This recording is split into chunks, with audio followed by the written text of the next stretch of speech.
আমাদের এই পর্বে দেখব হোয়াইল লুপস, জাভাস্ক্রিপ্টের হোয়াইল লুপ কীভাবে কাজ করে। আমাদের বিভিন্ন সিচুয়েশন আছে যেখানে আমাদের একই স্টেটমেন্টকে বারবার রিপিট করতে হয়।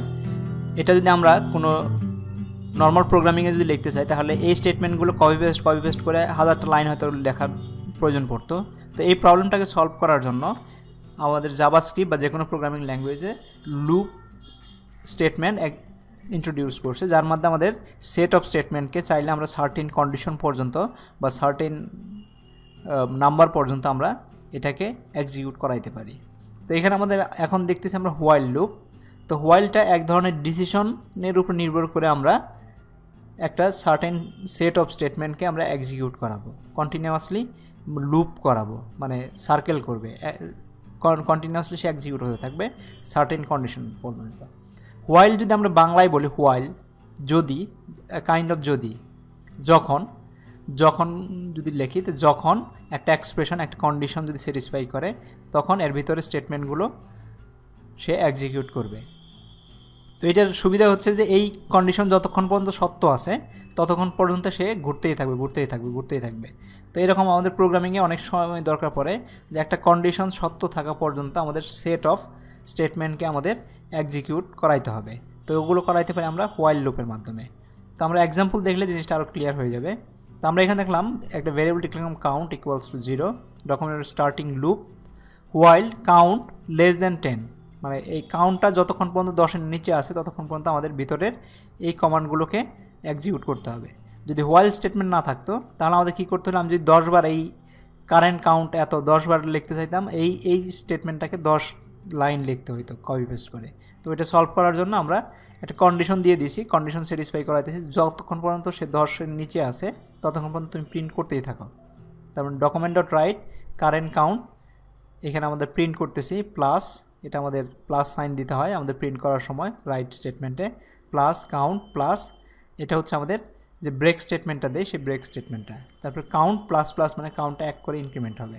তো প্রথমবার এটা যখন ইনক্রিমেন্ট হবে তারপর নেক্সট যাবে যে কাউন্ট এখন হয়েছে প্লাস প্লাস মানে হয়েছে 1 বাড়ছে, লেস দেন 10 ইয়েস, আবার এক্সিকিউট, আবার 1 বাড়বে, লেস দেন 10 ইয়েস, যতক্ষণ পর্যন্ত না কাউন্ট 10 বা তার বেশি হবে, তার বেশি সাধারণত হতে পারবে 10 পর্যন্ত যাবে, 10 হলে সেই লুপ থেকে বেরিয়ে এই স্টেটমেন্টে চলে আসবে, জাস্ট ইমিডিয়েট নেক্সট স্টেটমেন্ট চলে আসবে।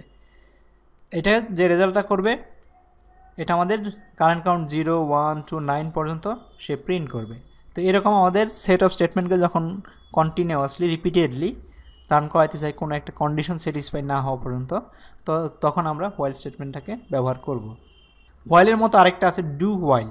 হোয়াইলে আমাদের কি হচ্ছে, আমাদের প্রথমেই কন্ডিশনটাকে স্যাটিসফাই করতেই হচ্ছে, মানে কন্ডিশন স্যাটিসফাই না করলে সে সেট অফ যে স্টেটমেন্টগুলো দিয়েছে সেগুলো এক্সিকিউট করবেই না।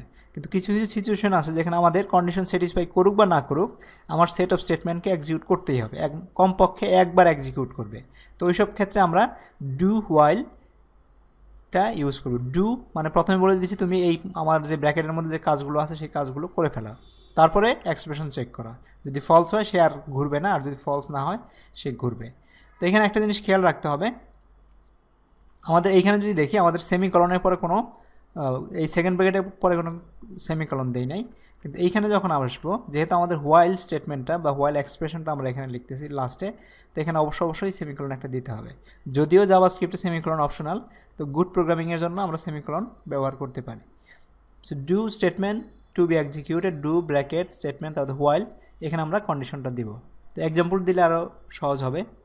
তো এখানে কাউন্ট ইকুয়ালস টু 10, এখানে দিচ্ছি ডু, একই প্রোগ্রামটা আমরা রিরাইট করলাম, কাউন্ট প্লাস প্লাস, তারপর প্লাস প্লাস করলো, কাউন্ট লেস দেন 0, প্রথমে দেখা যাইতেছে আমাদের কাউন্ট ইকুয়ালস টু 0 দিছি, count less than 0, count equals to আমাদের 0 না, লেস দেন 0 না, তারপরেও আমাদের এই অংশটুকু এক্সিকিউট করবেই। যেমন লুপ কারেন্ট কাউন্ট 0, যদিও সে কন্ডিশন স্যাটিসফাই করে নাই, হোয়াইল হলে কী হতো এই অংশটুকু এক্সিকিউটই করতো না, কারণ কাউন্ট 0 এবং এটা লেস দেন 0 না, এটা হোয়াইল লুপে এটা এক্সিকিউটই করতো না, ডু হোয়াইল লুপে এটা এক্সিকিউট করছে, কমপক্ষে একবার সে এক্সিকিউট করবে। তো এরকম যদি কোনো সিচুয়েশন আসে যেখানে আমাদের কন্ডিশন স্যাটিসফাই করুক বা না করুক আমাদের সেট অফ স্টেটমেন্টকে একবার এক্সিকিউট করতেই হবে, তখন আমরা ডু হোয়াইল লুপটাকে ইউজ করব। এরপরে আমরা দেখব ফর লুপস, এটাও এক ধরনের রিপিটিং স্টেটমেন্টের জন্য ব্যবহার করা হয়। Thank you very much.